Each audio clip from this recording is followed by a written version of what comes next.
Mr. Alan Butler. How the heck are you? Doing well, Dom. Thank you. Yeah, good to have you here.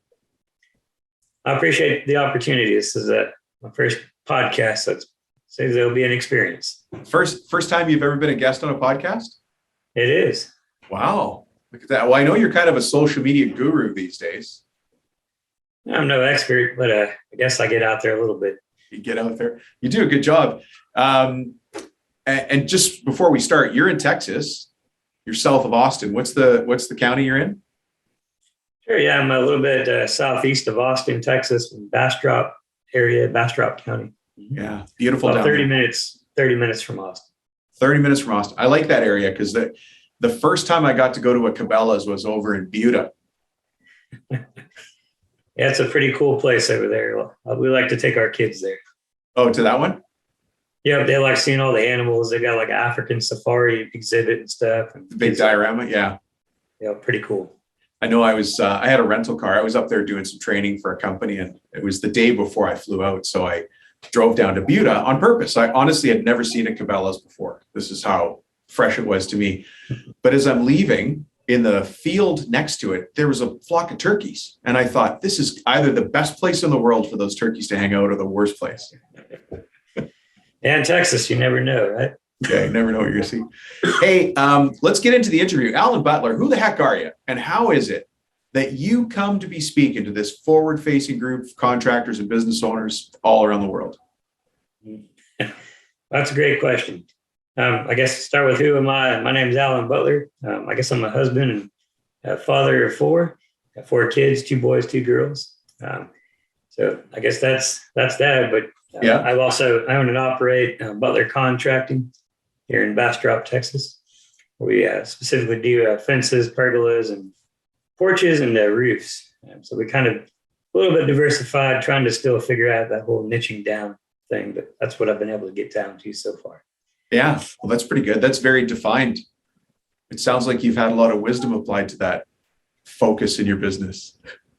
Oh, yeah. It kind of started out as an odd jobs company to pay off student loans. And that was always an interesting. I guess I tell people I've done everything from building kiddie playhouses to setting gravestones in the local cemetery. I've done both things.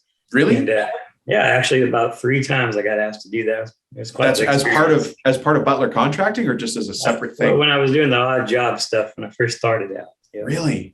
That's probably the most interesting thing I've done. That's kind of, yeah.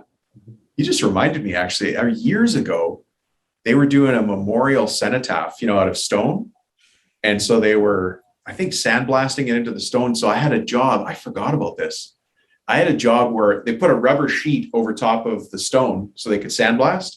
And my job was to pick the names off of pick the letters off all the names so they could sandblast. I forgot. Yeah.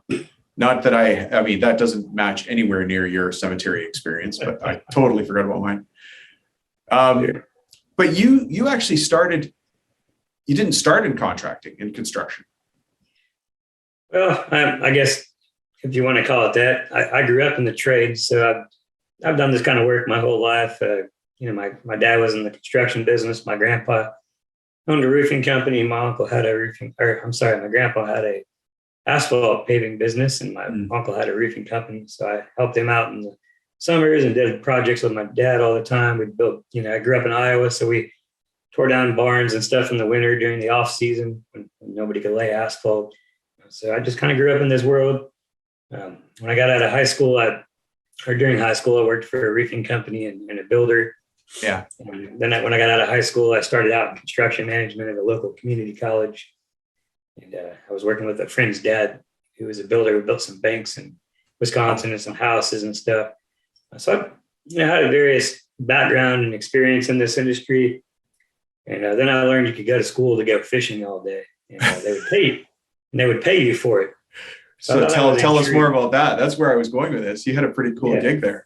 I suspected that's where you're getting. So I learned that you could go to school and get paid to go fishing. So I turned into a fisheries biologist. I did that for about 10, 12 years. Nice. Before I got back into this industry full time. I got to travel some cool places, Alaska. I lived there for a little while. Also spent some time in Paraguay and South America. But Um, I made it to Texas by chance, took a position. I was a regional coordinator as a pollution biologist for Texas Parks and Wildlife. And I just started doing this to pay off student loans, just taking odd jobs and being everything to everyone, whatever they needed done. Yeah. So that's kind of how I got started. It was really intended just to pay off student loans. It kind of snowballed from there and kept getting busier and busier, and hired people to work while I was at work. And I kind of had to sit down and look at, what route I wanted to go at that point. What path? I thought you were like Texan through and through. I mean, you are now. Midwestern guy, all the crazy videos you watch on Facebook there, I watch those all the time. They're pretty entertaining because it's just exactly what it's like. Which videos are those? I don't know. There's that You Betcha guy and like Charlie Barons or something from Wisconsin. They're entertaining. I could get lost in the YouTube rabbit hole for a while. Hey, let me ask you, you said you did roofing and asphalt. How did you like your life on the hottest day of summer doing roofing and asphalt? Well, the roofing work as I guess, whenever I wasn't in school, probably from junior high to high school, and even I guess between my sophomore and junior year, I ran cross country and track, and I roofed in the summer and built houses. So that was, it was hot, when I was 15, 16, it was fun, but it had a lot of hard work, and, I knew how to do it. So I guess it wasn't that bad, but it kind of sucked after a while. I worked for a mason for a little while, and I guess when I was in college, I was working in a couple, 2-3 days a week between classes. And It was one of the worst days I ever had. I was pushing a wheelbarrow full of mortar. Yeah. I had to keep 4 masons busy mixing mud and stacking. Well, you're hauling butt then, 4 masons. And it's freezing cold in Iowa, and we're slopping through mud, and it was cold, and it was just a miserable experience. I was like, man, I'm glad I'm going to school so I don't have to do this crap every day. And and I turned back into doing it, right? Well, you're not on the tools now, though. So maybe walk us through. And the reason I'm asking you these questions is because I want everybody else who listens to the show to understand your origin story. We all got where we are taking different paths. And right now you've got a very successful roofing and pergolas, outdoor construction business. But what did it look like when you first started? You said you were doing some cemetery stone, some odd jobs, but you moved from odd jobs to being now very, very focused and specific. And life looks a lot different for you now. What was it like when you first started? What did that look like? Well, that looked like a Ford Fiesta with a Harbor Freight trailer. And that was my way. You didn't even have a pickup. No, not at that point, because I was commuting back and forth to Austin for my job. So I had a little commuter car, 38 miles to gallon, whatever the heck it was. Yeah. And I had to put a little hitch on it, and I had a little Harbor Freight 4-foot by 8-foot trailer. And I'd go pick up side jobs after work in the evenings, weekends, and use that. So that's what it looked like. And then I kind of snowballed and grew from there. So, yeah. I was running around doing, pretty much anything that I could do to pick up a few extra bucks here and there. Do you remember the first job when you came home to your wife and said, honey, I got a huge job? And how big was it, and what was the gig? I think my first largest project was a very interesting job I took on, probably because no one else wanted to touch it. And I was crazy enough to try. There was a lady out of Houston bought a place about 20 minutes from my house that was built by Mennonites. And it was kind of like this self-sustainable property. It was a ranch. I don't know what happened. But it was a very unique home. It was almost like a giant round gazebo with a metal roof on it. It was all built out of cedar logs, and it had wow. It was a very unique property, and we had to remodel it. So I guess that was my first biggest job that I took on, and it was a very unique challenge. But it was fun. It was interesting. Learned a lot about what I shouldn't do in the future. I still apply some of those lessons today. Yeah. Well, we'll probably get to that in a second here. So one of the reasons or the topics that I have you here to talk about today is you're a big believer in investing in yourself. It seems that I know you work with a couple of different professionals on sharpening the saw, as they say, sharpening the axe, and investing in yourself, learning new things. Why did you go down that path, and what made you go down that path? Yeah, well, I guess just got kind of everything's a pain point, right? You got to kind of get fed up, or something has to be painful enough for you to make a decision to change.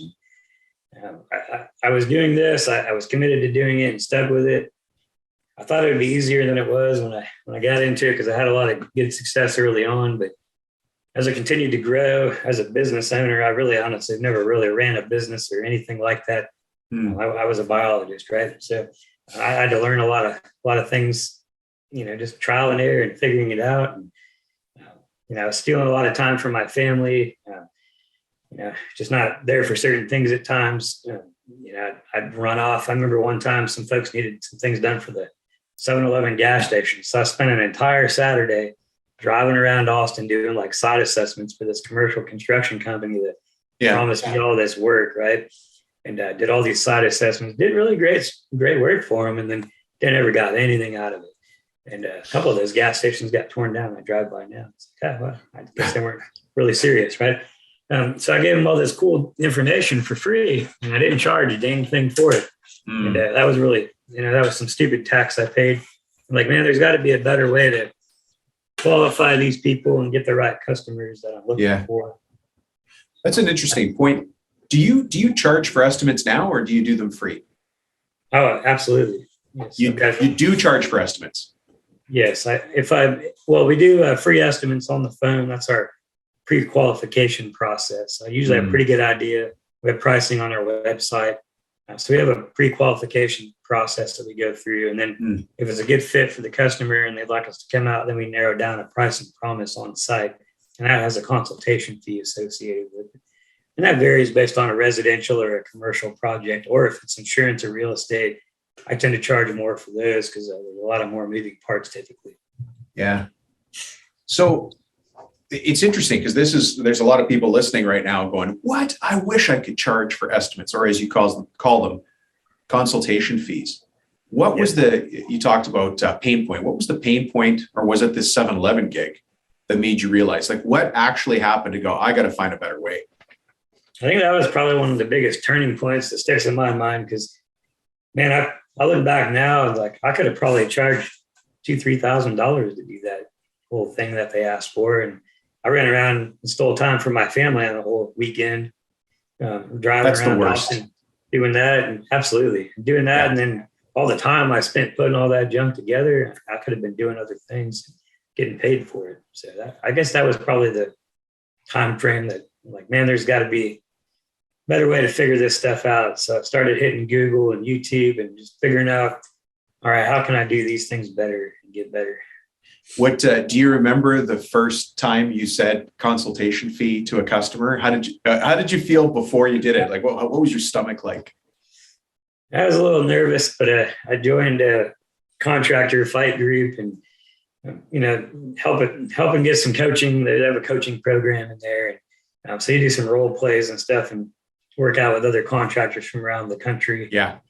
So that helped to ease a little bit, but it was really nervous when it was, all right, now I actually have to talk to a real person that might hire me or say no. So it was definitely a different, and it was a struggle the first couple of times. I got told no a lot in the beginning, until I really learned how to phrase it and say things correctly to where they really understood the value they were getting. And with confidence.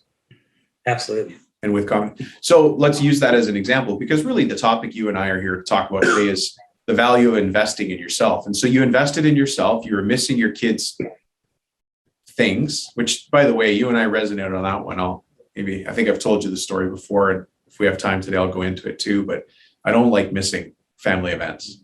When work pulls me away, I get very angry at work because there's priorities, right? My family, I'm like you said, you started with your intro. I'm a dad and a husband. I love it. But you invested in yourself and did that. And now it's easy to talk about consultation fees. Mm-hmm. So do you still get resistance on consultation fees? Oh, yeah, absolutely. You're going to have those customers that call in and they're just conditioned to, think that somebody should just hop in their truck right now and come over there and look at their project between the hours of 6 p.m. and 8 p.m. or any time on the weekend when it's convenient for them in their home. And you've got to make them understand that hey, we're providing a service for you. And if the project's not important enough for them to make the time to meet with you during normal business hours, then they're probably not real serious anyways about getting it done. So that's kind of where I take a hard stance anymore. Yeah. They got to give a little bit to get what they need. To get what they need. Do you also take it to the level where I need to take a picture of my outdoor, let's say I'm going to put in a deck. Do I need to take you a picture of the elevation or 2 or 3? That's a great question. So in the past, I was always kind of trying to get them to text us pictures. We had a thing set up on our website where they could download photos. We found another piece of software we used that's really great. And it's easy now. When they fill out a project request, it just prompts them to take a video of their project. They can walk me through everything they're doing and what they want. They can talk about it. I can watch that on my own time when I have time before the call, and then we'll schedule a consultation call before I ever come out to their house. So I've already got a video of what's going on out there most of the time, some pictures they've sent. Right. And I've already had an opportunity to have that conversation with them. We talk some pricing and what they want to do exactly before I ever come out. So especially today with the gas prices, man, it helps out a lot. Well, it's an example of the simple systems that I like to talk about, because I can now put myself in the homeowner's shoes. I've got some guy, your competitor, who showed up and wrote their number on the back of a business card. And that guy probably showed up late with had the wrong, maybe left the wrong impression, maybe left a good impression on the homeowner. Either way, he put his number on the back of a business card or maybe some hokey piece of paper. But then you say, we've got a process for doing this. Can you please fill in this form, take a video of your property, which I'll review before we come out. And then there's a consultation fee, which starts to make a lot of sense because I can see that you're a professional company. What do you think the impact on the business has been of changing to this system that's a little more rugged? I'd say exponentially different. We started to really target and get the clients that we're really looking to focus on that are a good match for us, our target market. And it also sets us apart. We're different because they've probably heard the same thing if they called around. If anybody actually has called them back or even answered the phone, most of the time that's the case. Hey, we have a system, we have a process. We answered the phone. We scheduled a call. We call the time we say we're going to. We talk about the project. Most of the time, it's pretty easy to get back on the property, and we give them a price in the driveway probably 95% of the time, unless it's a real custom project. Because I already had an opportunity to prepare before I got out there. So we're signing contracts and getting deposit checks on site when we get out there. That just changes everything, from what I was doing before. Yeah, saves you all sorts of time. 10, 11, 12 o'clock at night, typing bids and cheating all these things out and, trying to not miss anything. And then you never hear back from them. They go in the witness protection program. They're gone. Yeah. Yeah. You're dancing. You're trying to find reasons to follow up. It changes things, doesn't it? Oh, absolutely. It's a world of difference. There's a lot of little things that go into your system. One for people who who are listening to the audio, Alan and I are recording this so it can go on YouTube as well, but he's got a very nice uniform. Like you've got some branded items. Your hat matches your golf shirt. It's very nice. Was that a change that you made at some point after certain pain, or what made you decide to go to something branded? Oh, great. Well, I think when I first started out in the odd jobs company, and I've always kind of worked a little bit in the professional world. It's like, we need some shirts and hats or something to look good. So when we show up, people know who we are. So I bought some really horrible cotton t-shirts, and they were really cheap off of Vistaprint with some business cards. And I think it had like this, I see the logo all over now. It's kind of funny. It's just this random one that you can purchase off of there, some green arrow thing. Yeah. So I had those. They're really terrible. I hated them. But then later on, we kind of invested in getting a better logo and kind of designed something that was a little more, fit for us. So that was pretty cool. And we've always had uniforms, myself and all my team. We show up, people know who we are. We can easily be identified. And kind of funny, sometimes we get mistaken for one of the plumbers in town because they have similar colors. So the gray and the blue. At least they're decent at what they do. So we don't mind being offended a little bit. Yeah. But even that Vistaprint, t-shirt, at least you've got a uniform, because that consistency, and actually it's important to our people as well. When there's a uniform, it doesn't change the world, but it adds to the pride. It adds to a little bit of conviction. People start to think they see you everywhere. You get a better conversion rate on your sales. There's a bunch of soft benefits that are hard to measure. Yeah, my wife stopped wearing it to the grocery store because she'd get asked about pricing and estimates all the time. I was going to say that's probably what happens, right? Is you get stopped, or somebody in the cul-de-sac comes over and says, "Hey, can you come over and give me a price on my?" Yeah. Oh yeah, she stole my jacket, my sweatshirt, and she's like, "I gotta stop wearing this thing because everybody's tracking me down for stuff." You say, "Honey, give him a business card. Give him a business card." Honey. Right? They work. Yeah.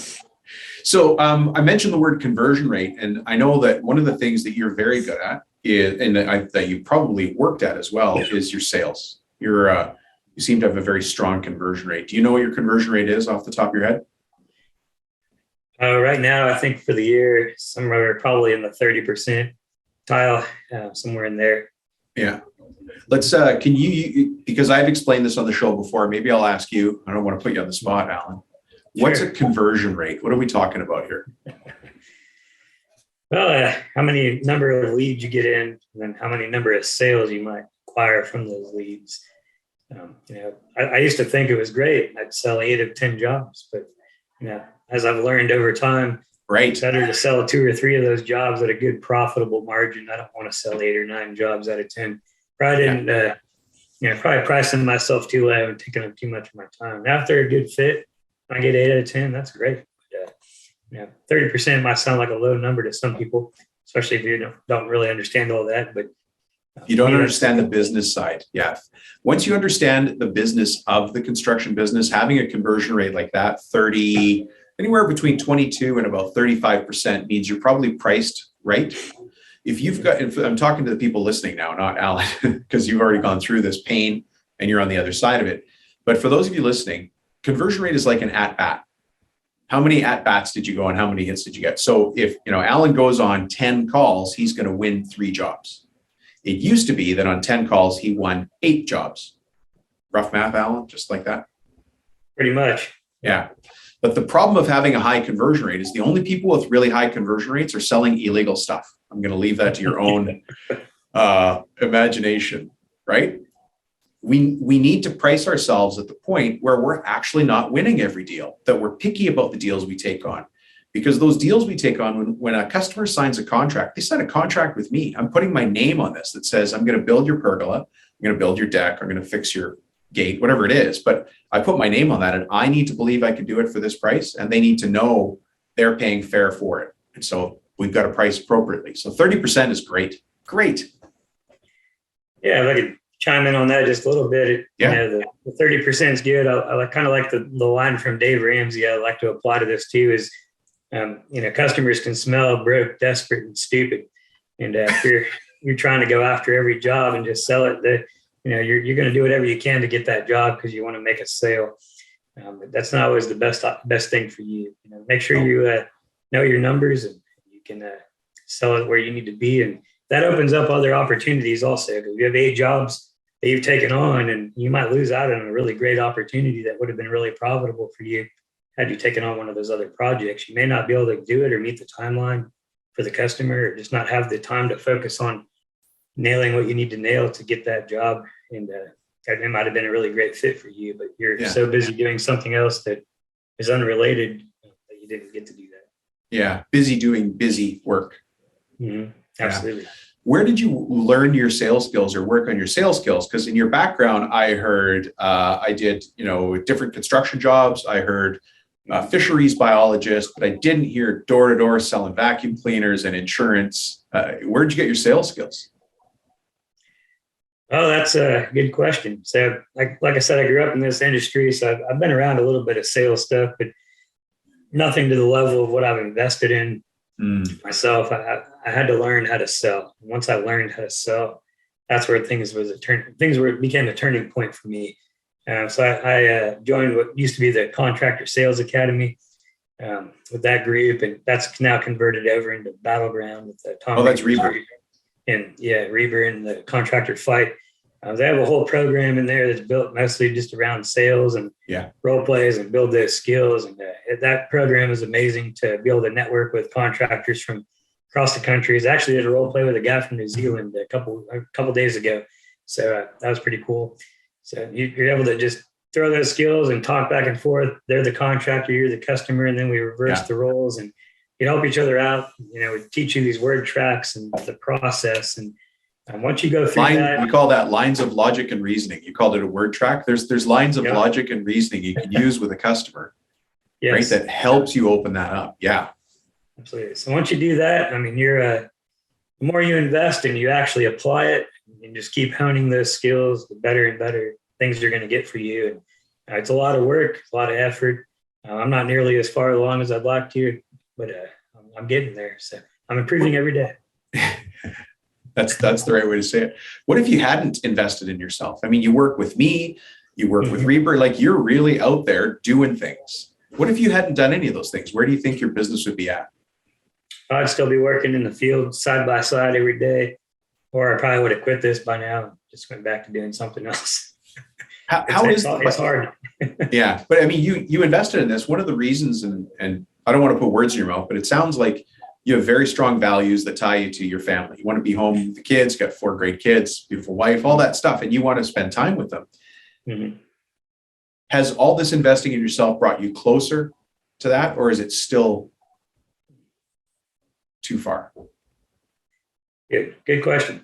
It's definitely afforded me opportunities to be able to coach my kids' baseball teams. I'm there, to do things with them when, I have a little bit more flexibility. There's times, it's business, things are going to come up and you're going to have to put a little extra work and effort in. I might have employee issues, project manager problems you got to deal with that I've overcome. But, it's nice to be able to take some time off for a couple of weeks in the middle of the summer when my kids are out of school and just go on vacation and do something. It's nice to have that flexibility to just do the things because you have the money and the income to support it from the business and you got people taking care of business while you're gone. And the business doesn't just shut down because you're not there that day. So that's right. It's great. There's something that people listening don't know, but Alan and I keep shooting pictures back and forth of animals we've hunted or fish we've caught or that the kids have caught. And that's always fun too. So you get time to do that because that's another thing is taking time off to do whatever you like. You and I like to hunt and fish, but some people like to golf or they like to go to F1 races. It doesn't matter what it is, run marathons, but you get time to do that.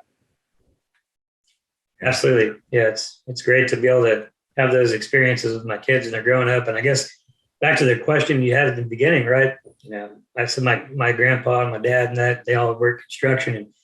And during construction season as a kid, I barely saw my dad. He'd get up before the sun came up and he'd usually be home after I went to bed when I was in school during construction season. So I barely saw him. So it's really important to me. I make sure I don't have that same experience for my kids. That's right. Yeah. And that there's a lot that goes into that because our kids are watching us, right? This is a pretty deep question. What do you hope your kids see when they see you as a business owner? If they're talking to their buddies on the playground. I think they're proud of, it's funny as we have billboards up around town. So, they're always excited to see those and when they change. Right now we've got a dog looking through a pet dome and through a fence. So they're going to be all excited to see that one now. But they're really proud of, the name being out there and they see our guys running around, town in the trucks and stuff. So nice uniforms, nice trucks. Yeah. I've had my son, he's taken his teacher some cards before, trying to sell him work. Hey, you never know. Yeah. And I'll get them involved. We have there's a SIPS drop and stroll thing they do once a month here in one of the communities local. And I set up the snow cone machine, I think last summer. So he was out making snow cones for all the little kids, giving them out for free. So he enjoys doing that. So that's going to be, that's normal to him though. Now that's normal to him. Yep. Right. Yeah. He tries to sell. I think we've taken him to a couple of home and garden shows. He was handing stuff out to people and I had people come to the booth just to tell me how nice of a young gentleman he was. So it was pretty funny. Yeah, that's great. Didn't you have a picture you posted on the Contractor strategy group was he entering stuff in Jobber or something? Oh yeah. A few weeks ago we had spring breaks. We went to visit the in-laws and a couple of the little ones were not feeling well, I think for allergies or something. So we stayed home from the day instead of going to the beach, unfortunately. So I figured it was a good time to get some job costing reports finished up. So I got to do a little cross training with my son to show him. He was really excited to see. That was a good picture. Him, 2 thumbs up by the computer. Yeah, he was excited to see how much money we were bringing in from all these jobs we were selling. And then I started showing him what it cost to do all the jobs and pay everybody. And he's like, wow, that's a lot. Yeah, you mean all that money doesn't go in your pocket, Dad? No, exactly. Yeah, I thought we were rich for a little bit. Yeah. Hey, not an ad for Jobber, but the people who use Jobber tend to love Jobber. What was the pain point that moved you in that direction? Oh, great question. Well, as I started getting busier and busier and trying to write things on a marker board, a notepad, and Google Excel calendars. spreadsheets. And yeah, you can only get so far. Jobber's an amazing program that really helps keep us organized. We can do everything start to finish, from submitting a quote to getting payment, and they can even do electronic payments. I have people signing contracts while I'm sleeping in the middle of the night. They can pay their bills, all that right there. So it's changed our whole way that we do business, which is fantastic for us. It just makes it a much better customer experience, which we always try to strive to provide the best customer experience possible. Yeah. Well, and that also allows you, thank you, by the way, for that. And we weren't, that's not the topic of the day, but maybe they'll give me a discount for saying such nice things. Yeah. If you had to go back in time and talk to Alan Butler day one, setting gravestones, what advice would you, if you were the business coach for Alan Butler day one, what would you lay out for him? Yeah, I think probably the 2 most important things that I would have changed if I'd have known, or someone would have really gotten a hold of me and told me, was invest in sales training. Even business programs. And I think Tom Reber's group and that goes over it. That I forget what it is. There's only a handful of colleges and universities across the country in business or marketing that even have a sales class. So you can get a whole degree in this. Yeah, no. Yeah, sales is dirty. Like people think it's dirty talk, and it's not. It's what makes the world go round. Yeah. And if no one teaches you this stuff, no one teaches you how to sell. It's just you got to figure it out by whatever someone else did, or whatever works for you. So if you can, that's what's so great about these other programs that I'm involved with, is it's actual sales training that's structured. They're proven systems and processes. And if you actually put the work in and apply it, it does work. It'll change your life. Yeah. Yeah. I do the sales training that I do for large companies, right? So an HVAC company or a solar company, and sales really follows a system or a process. And a lot of people, the mistake they make is that they think sales is just random, or you've got the gift of the gab. No. There's a 7-step sales process. And as long as you follow step 1 and then step 2 and step 3, and you don't skip a step and you don't mix up the order, then you've set yourself up for the win. And the expectation is you're trying to get, in the 20s or 30% conversion rate. But there's a lot to know about it. And people think different things about sales. I'll just say that. So the first thing you do is invest in training. What's another thing you tell your early days self? Sure. Well, I would have really liked to have had somebody explain job costing and what to charge for your work, like a worksheet on how to figure all that out. Because I was just winging it, man. I had no idea what to charge. Like when I first started out, hey, $25 an hour sounds cool, because that's what I was getting paid before, doing something else, for example. Or that's what people get paid. Well, then I realized there's all these expenses that come with a business. So I was like, well, I worked doing some corporate work for a consulting firm, and they were billing me out of like $85 an hour. Maybe I'll just charge that. That sounds good. I guess if a business is good enough for a big consulting firm, must be good enough for me, right? Yeah. So I did that for a while. I mean, I had no idea what the hell I was doing, but we were selling jobs, getting jobs done. I was making money. I had some money in the bank, and then I kind of had to. I started hiring people to help, so then I had to raise that price. And I think, early on, I was charging like $500 a day to do pretty much whatever somebody wanted.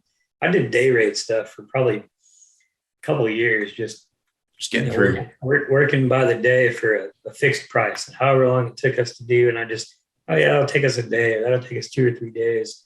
That was what we would charge. But I'm probably thousands of dollars on the table doing it that way versus I'm just. But now, like to your credit though, you didn't stay in that business model because we all try different things, right? You got to try and fail. And then the key is that if something's not working, we need to go back and change it, right? Exactly. Absolutely.